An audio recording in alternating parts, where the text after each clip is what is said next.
3C चैतन्य की प्रस्तुति inside story में आपका स्वागत है।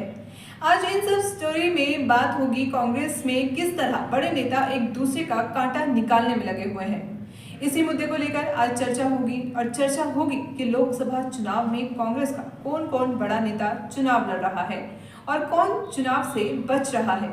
हरियाणा में भाजपा जहां सभी 10 लोकसभा सीटों पर प्रत्याशियों की घोषणा कर चुकी है, वहीं कांग्रेस गुटबाजी से जूझती नजर आ रही है। कई दौर की स्क्रीनिंग कमेटी की मीटिंग और सेंट्रल इलेक्शन कमीशन की मीटिंग के बाद भी कांग्रेस अभी तक उम्मीदवार फाइनल नहीं कर पाई है। इसकी मुख्य वजह हरियाणा कांग्रेस के नेताओं में गुटबाजी को माना जा रहा है। जहां एक और बड़े नेता चुनाव लड़ने से पीछे हट रहे हैं, वहीं पूर्व मुख्यमंत्री भूपेंद्र सिंह हुड्डा लोकसभा चुनाव के बहाने अपने कांटे निकालने में लगे हैं। एक और भूपेंद्र सिंह हुड्डा अपने बेटे दीपेंद्र हुड्डा को रोहतक से चुनाव लड़वाना चाहते हैं, वहीं दूसरी ओर खुद विधानसभा चुनाव लड़ना चाहते हैं। मगर कुमारी शैलजा और किरण चौधरी को लोकसभा टिकट दिलाने के लिए लॉबिंग कर रहे हैं ताकि विधानसभा चुनावों में मुख्यमंत्री की कुर्सी का उनका रास्ता साफ हो सके। कोई भी ऐसा दावेदार उनके सामने ना बचे जिससे उनकी मुख्यमंत्री की कुर्सी पर कोई खतरा आए। कांग्रेस भिवानी महेंद्रगढ़ लोकसभा से सीनियर लीडर और पूर्व मुख्यमंत्री चौधरी बंसी लाल की पुत्रवधू किरण चौधरी को टिकट देना चाहती है, मगर किरण चौधरी अपनी बेटी श्रुति चौधरी को चुनाव लड़ाकर खुद विधानसभा चुनाव लड़ना चाहती है। दूसरी ओर हुड्डा की कोशिश है कि कुमारी शैलजा भी विधानसभा चुनाव न लड़कर लोकसभा चुनाव लड़े।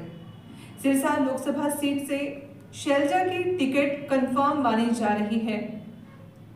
शैलजा भी इससे पहले लोकसभा चुनाव न लड़कर विधानसभा चुनाव लड़ने की इच्छा जता चुकी हैं। हाल ही में किरण चौधरी की दिल्ली में कांग्रेस पार्टी की सीनियर लीडर सोनिया गांधी से मुलाकात हुई है, जिसके बाद कयास लगाए जा रहे हैं कि किरण चौधरी भिवानी महेंद्रगढ़ सीट से चुनावी मैदान में उतर सकती हैं। हालांकि विधायक रावदान सिंह ने भी टिकट की रेस में है, लेकिन किरण चौधरी के कद के सामने वो भी कहीं ना कहीं ठहरते हैं। वहीं अंदर खाते हुड्डा भी यही चाहते हैं कि किरण लोकसभा चुनाव लड़े। वर्ष 2019 में हुए लोकसभा चुनाव में हरियाणा के कांग्रेसी दिग्गज चुनाव हार चुके हैं। इसमें पिता पुत्र भूपेंद्र हुड्डा और दीपेंद्र हुड्डा भी शामिल हैं। भूपेंद्र हुड्डा सोनीपत से चुनाव लड़े थे, जबकि दीपेंद्र ने रोहतक लोकसभा से चुनाव लड़ा था। कुमारी शैलजा ने अंबाला से चुनाव लड़ा था और वह भी हार गई थी। वहीं किरण चौधरी की बेटी श्रुति चौधरी भिवानी महेंद्रगढ़ सीट से हार गई थी। वहीं किरण और शैलजा के नजदीकी रणदीप सुरजेवाला भी हरियाणा के सीनियर नेताओं में शुमार हैं। कांग्रेस ने सुरजेवाला को हरियाणा की राजनीति से लगातार दूर रखा है। सुरजेवाला विधानसभा चुनावों में दूसरे राज्यों में प्रभारी पद का दायित्व संभाल चुके हैं। अब कांग्रेस ने उनको राजस्थान से राज्यसभा में भेजा है।